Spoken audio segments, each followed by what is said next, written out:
The pre-flare maneuver executed.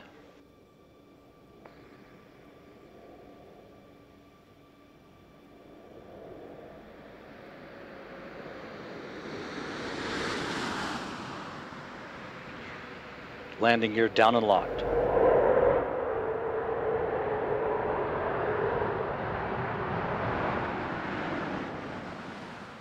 Main gear touchdown. Hurley now deploying the drag chute. Ferguson rotating the nose gear down to the deck.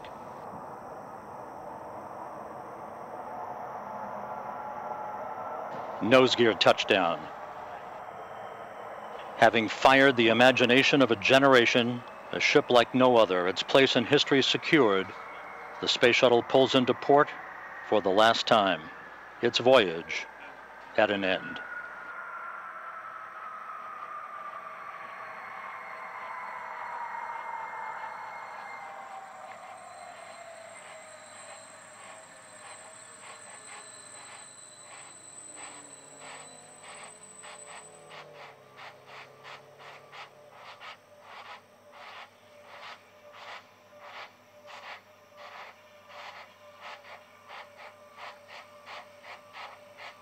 Mission complete, Houston. After serving the world for over 30 years, the space shuttle's earned its place in history and it's come to a final stop. We copy your will stop, and we'll take this opportunity to congratulate you, Atlantis, as well as the thousands of passionate individuals across this great spacefaring nation who truly empowered this incredible spacecraft, which for 3 decades has inspired millions around the globe. Job well done, America. Hey, thanks, Butch. Great words. Great words. You know, the space shuttle's changed the way we view the world, and it's changed the way we view our universe. There's a lot of emotion today, but one thing's indisputable. America's not going to stop exploring. Thank you, Columbia, Challenger, Discovery, Endeavour, and our ship Atlantis. Thank you for protecting us and bringing this program to such a fitting end. God bless all of you. God bless the United States of America. Inspiring comments, Atlantis. We'll meet you on 5-3. We'll see you there, Butch.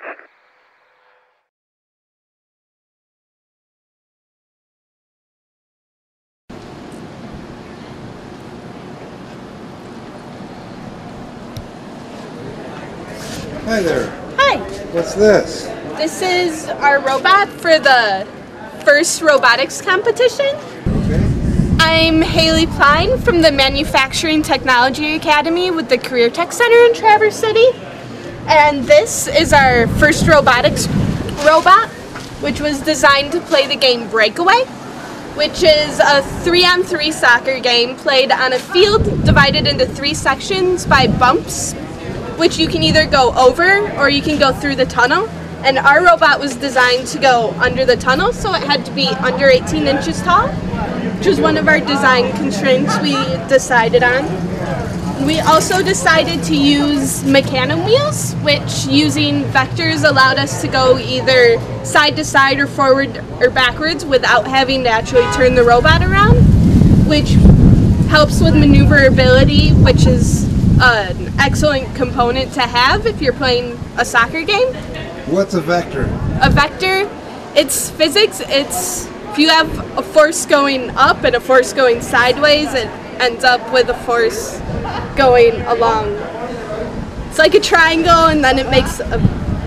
It's kind of hard to explain. I think you did pretty good. It's forces fighting against each other. And one goes one direction, one goes another, the other, and ends up with one force in a different direction. In between, huh? Yeah. Okay, great. Well, how did you get involved in this? I was part of the MTA program last year, and they did the first team. And every senior at MTA has to have a senior project. So since I'd been involved with it last year, I decided to be involved with it this year too for my project. Okay, so MTA is what again? It's the Manufacturing Technology Academy. It's part of the Career Tech Center.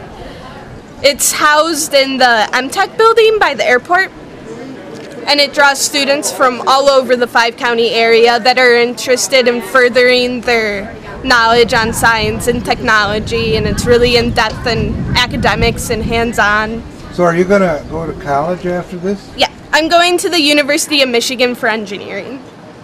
Well, congratulations on getting involved. Thank you. What brings you to Traverse City? Well, the National Cherry Festival is obviously a big event for you guys, and this year we were asked by the Haggerty family to come up and see if we could support their efforts to make a great car show in town. And since NASA's had a little bit to do with cars, mainly the lunar roving vehicles on the moon, we thought we could certainly do that. Oh, so that's the connection then? That is the connection, yeah. We do all kinds of vehicle work. Obviously, we have some rovers on the planet Mars right now. They're still working after 6 years. We had 3 cars on the moon that are still there, and so we were kind of a natural tie-in. The car collecting community has a lot of the same endeavors, problems, and trials that we do in trying to solve problems with systems and engines and operating things, and it's all about trying to make things more efficient or reliability. You can't call a mechanic on the moon. Cheaper, better, faster, all of those things. So that was a natural tie-in for us, and we were glad to bring out some elements of the space agency that belongs to the public. It's a public entity. The NASA Space Agency is a thing that belongs to everybody that lives in the country and pays their taxes. Hi, Jerry Lininger. I'm a former astronaut, now living in Leelanau County. What a great spot, beautiful place on Earth. You know, up in space, you're in a closed ecosystem. You're up in a space station, you got to make your air, you got the oxygen, you got to check the content every day, the pressure. Then you look down at planet Earth and you say, hey, it's the same thing, a closed ecosystem. Little band of atmosphere, you don't see a whole lot. When you look out the window, you realize we're in a closed ecosystem. Space station, we had a fire, smoke spewing into the air. I realized unless we clean that smoke, I'm going to be breathing it for the next 4 months. Planet Earth, you know, oil spills, volcanoes exploding, all the different things, closed ecosystem, same basic concept. You know, need to take care of things down here on the planet, just like up in space. That must have been quite a shock for you when you saw the Gulf of Mexico blow out. Yeah, you know, the Gulf of Mexico, I've worked in some very high-risk, small probability sort of areas in engineering. And the Gulf oil spill is a shock that people don't have contingency plans in place and don't have redundant systems. Space shuttle, we build it triply redundant. If you have a critical support or a critical engineered system, you engineer it to the best of your ability, and then automatic override to a secondary system, manual override to a tertiary system. That's how we control risk. You know, you look down at the Gulf, and I'm not an oil engineer, but it's just incredible to me that they don't have backup systems behind critical systems like that. Well, do you think that and they need a good, you know, old Navy submariner that knows how to deal in critical things like nuclear power and understand how to control risk. When the probabilities are very small, you still have to control them if the end result would be a catastrophe, and obviously that's what we just had down in the Gulf.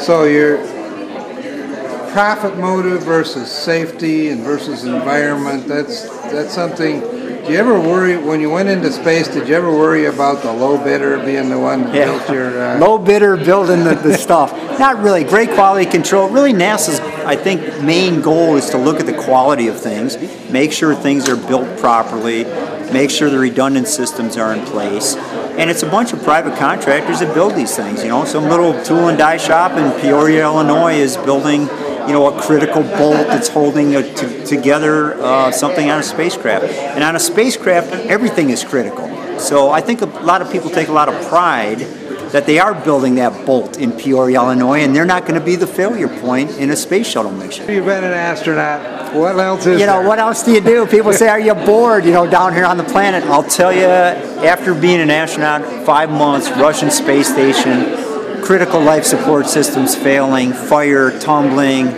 I'll tell you, you're back on Earth, and I just count my blessings. It is so nice, carefree existence. The air's around us. We don't have to make it. You know, I jump up, I land. I mean, it's just such a pleasure to live in such an incredible spot on Earth like we live in. that I'm not bored at all. You know, I'll go out my kayak and roll it over in the middle of the lake just to get a little adrenaline rush. But generally, I'm very content to be back on Earth, and I appreciate more so than ever the great blessings we have on the Earth because of that experience out in space. Thank you for your time. Thank you, John. My pleasure. Hope that's okay. Hi, young man. How are you? What's your name? Connor. I'm Jerry. Nice to meet you. We're recording. My name is Jack Porter. I'm Carl Hayworth. Carl. What brings you here today? I am here with the Manufacturing Technology Academy. My home school is Traverse City Central High School, and I built this robot right down here, which is the heavyweight sumo robot. And it's too heavy, I can't pick it up right now. It's 125 pounds, and I competed with it. Wait a minute. What is this program again that you're It's called the Manufacturing Technology Academy. And is that part of the Traverse City School District? It's part of the TBA ISD school district, which is the 5-county area. And I am enrolled at Traverse City Central High School, but I take the program through TBA. When it spins in a circle, it uses our LED-based sensors to pick up the opponent. When both sensors on one side pick up an opponent, it will charge for the opponent. It will try to push it out of a 15-foot, 2-inch ring, or square, excuse me. So this is one of those robot wars kind of devices? It's not a robot war because it doesn't destroy the other robot, but it does try to push it out autonomously using the sensors. So.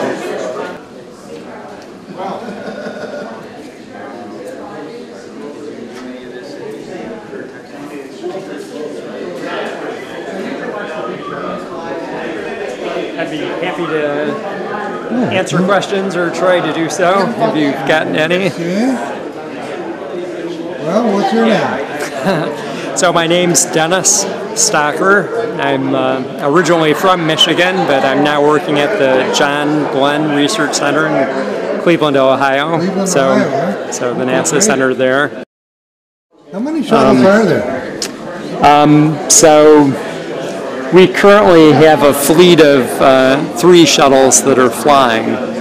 So Atlantis, Endeavour, and Discovery that are flying. Well, they're getting grounded here. What's going to happen to them? So there's been a solicitation out where science centers or museums can propose to exhibit the space shuttles. So one of them will be going to the Smithsonian, to the Air and Space Museum. I believe that's the Discovery, if I'm not mistaken. But then the other 2, the decision hasn't been made yet, but they'll presumably go to similar places.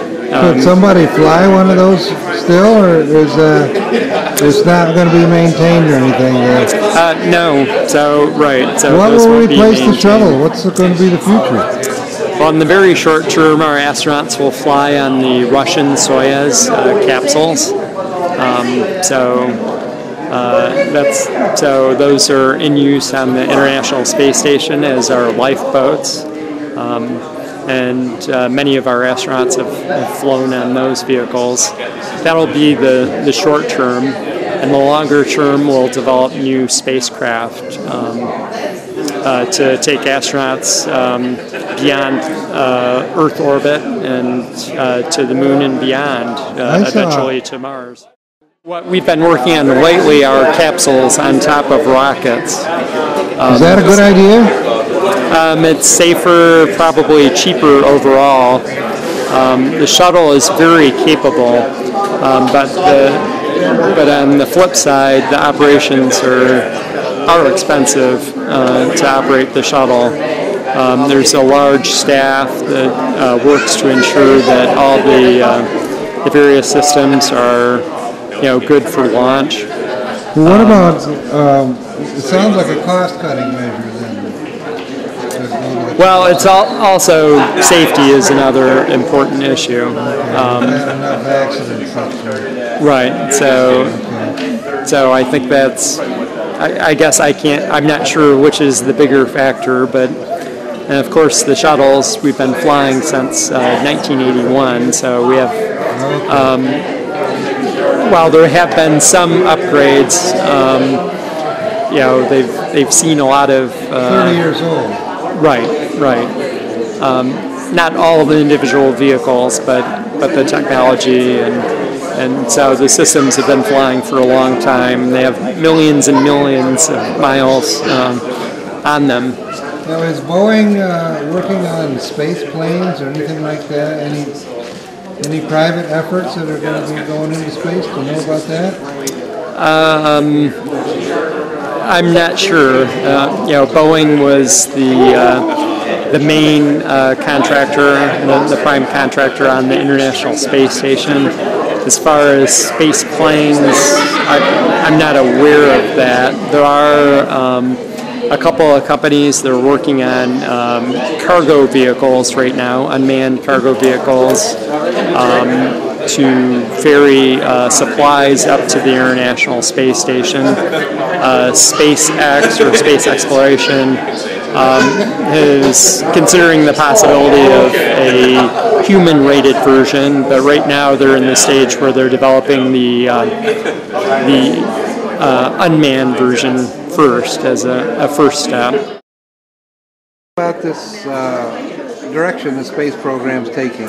Yeah, it's very sad to see what's happening with our space program. The latest diversion of the budgets into some private companies that are really building spacecraft that we built back in the 60s. The capability, not that great. I think NASA oversight of things, and I think the money flowing via NASA to the contractors is the proper way to go. I am all for space tourism, I'm all for privatization, but I'm not for diverting NASA money over to those programs. I'm for cutting edge, building new spacecraft that'll take us off this planet and onto Mars and other places. And I think it's a shame. I agree with Jim Lovell and Neil Armstrong and everyone else. I think the people that are retired from NASA that can speak out all have the same common sort of theme, that we wish that we were, building state-of-the-art, high-tech capsules and spacecraft. Do you know anything about other countries that are going into space with manned space exploration? Thus far, only 3 nations that send people into space, with their own spacecraft. So Russia and the U.S., in the 60s, and then more recently China has begun a space program where they're launching people. Okay, now you've been an engineer for a while, yes. So I've been at NASA for 27 years. How did you get involved in engineering and rocket science? My father and my uncles were engineers, and so I enjoyed science classes when I was in school. So I kind of followed suit. I'm not sure I had to, but I enjoyed science when I was in school, and followed suit, and then I was fortunate enough to get a job opportunity at NASA. Well, I get the impression we're kind of getting away from space exploration. Is that kind of getting downplayed now, or are they still going after it? No, I would disagree. So the President's plan is to increase funding for NASA. We're continuing to carry out both human and robotic space exploration. There has been a shift in directions, and that often happens. We're part of, NASA is part of the U.S. government, so we're affected by the political leadership from both the administration and Congress. So right now the new plan is to, for human space exploration, is to prepare to send astronauts, in the short term, to continue to do research on the International Space Station, but further ahead to send astronauts beyond the moon to do a asteroid rendezvous, to eventually send astronauts on to Mars. Are there raw materials or anything up there that would be useful to us? Yeah, so on the moon, for example, it's been argued that that would be very valuable for us to go to the moon. There's a isotope on the moon that would be useful for making nuclear fusion, not fission, but fusion, making it much more practical. It's much more common on the moon than it is here on the Earth. And it would be a step towards making fusion more practical as an energy source. That's what I said. Well, we could use a new energy source, right? Yeah, and fusion would be a clean energy source without the radioactive byproduct that you get from fission. Do you think there's any kind of like a good return on investment when we do research in like NASA and outer space? Yes, I think so. There's a wide variety of spin-off technology. Our cell phones, for example, so smoke detectors, miniaturization is right. So computer, satellite, being able to predict the weather. There's a lot of benefits that we get in terms of the technology that make our life better here on Earth. But there's also improvements that I think we benefit from as far as national pride, inspiring our youth to consider careers in science or engineering. So I think some of those intangible things that are difficult to quantify are also of great value.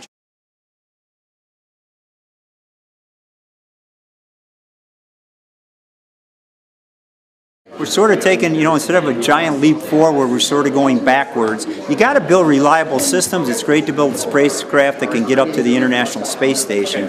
But on the other hand, why not build the state-of-the-art, cutting-edge stuff that can get you to the moon, get you to Mars? Instead, we sort of just shrunk our vision of what's possible. Are the Russians or the Chinese or the Europeans doing it right? Oh, someone's going to take over. I'll tell you that. We're about to give up our space leadership here. That was a hard-earned space leadership. Astronauts' lives lost, Apollo 1, Challenger, Columbia, and we are the leaders in space, but we basically just stepped aside and said we don't want to be the leaders any longer, and I guarantee Russia or China or India or who knows who else will step into that void. And it's not just space, it's technology leadership around the world. We seem like we just decided we're going to give that up, and it's hard to understand. So our engineers are going to work for Japanese or Chinese or Europeans? No, I don't think that's happened quite yet. I don't think our engineers are moving to overseas firms, but at some point, if you're a rocket scientist and a Wernher von Braun kind of guy, you're going to go to where you can build stuff that moves mankind forward and pushes technology forward. You're not going to go to a place that is decided to sort of step back and privatize some things just because it's kind of a good way to go to privatize space. Again, we've been privatizing space. NASA oversees budgets. They get it out to the person that can build the best spacecraft. But I think NASA also has sort of a vision of what we can do in the future. My name's John Porter. Hi, John. Deb Menchaca. Okay, they call me Jack Porter, and my show is Jack's Tea Party. Jack's Tea Party, and okay. It'll be on public access TV. Okay. And I ran into some of your kids, and yes. I'm wondering what is this program? MTA is a 2-year program from that's through TBA ISD, the TBA Career Tech Center. And it is a program for students who are interested in engineering and robotics. And it's kind of a neat program because students come a half a day, and they get, not only do they get a technology, a hands-on piece, but they also get their science, their mathematics, and English and economics along with it. And students come from all over the region, all 5 counties. Actually, we've had students in the past that have come as far as Central Lake.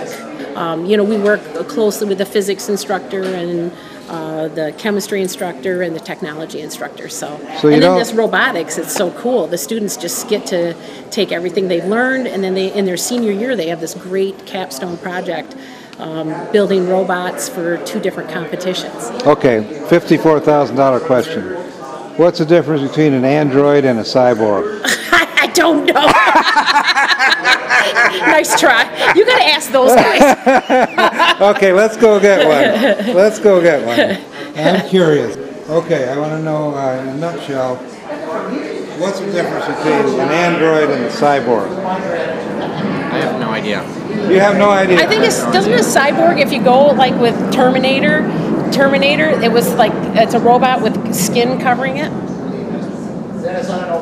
Is that it? I don't know.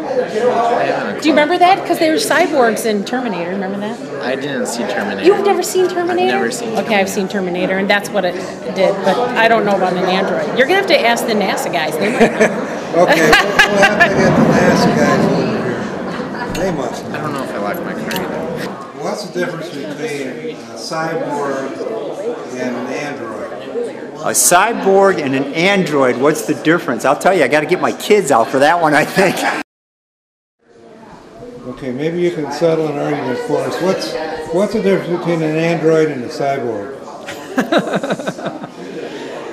Oh, I guess I'm not sure I know. A cyborg, I mean, this is the realm of science fiction, I think. A cyborg, I think, is part human, part machine. An android, I believe, is a artificial man. Okay, we got a winner. There you go.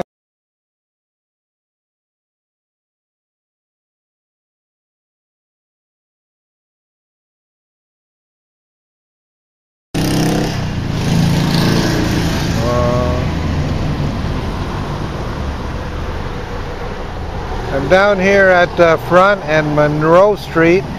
Trying to find a cyborg, and I think we've got one here.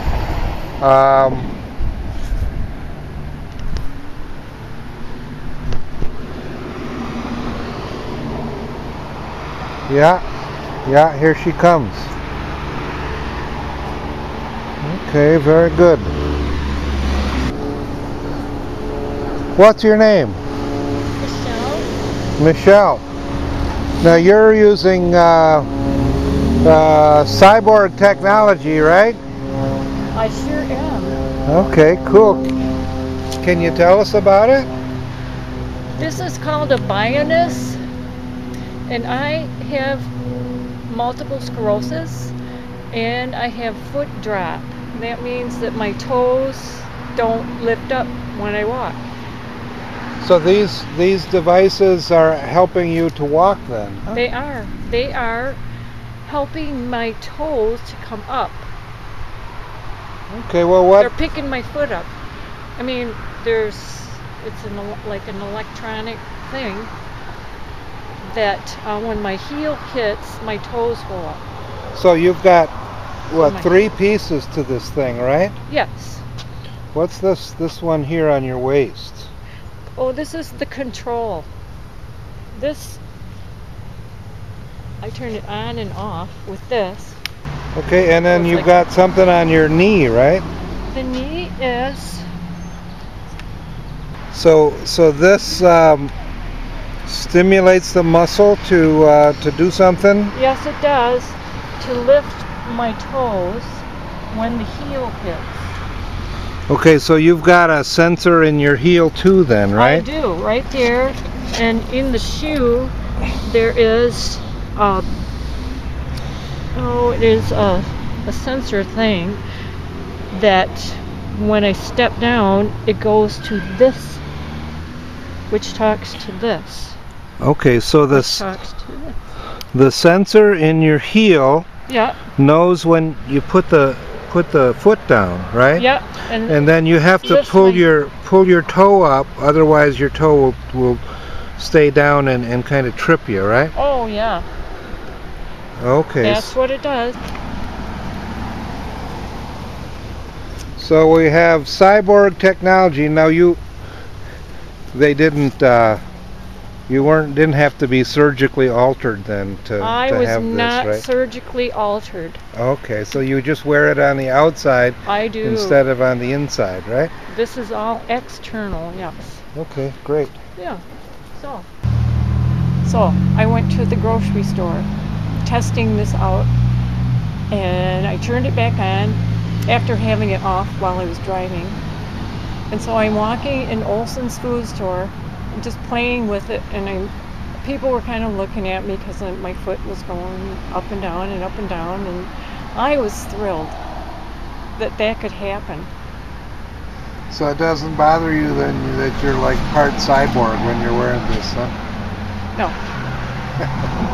No, it matches the other side that's just regular. Okay. Sort of. Good. Yeah.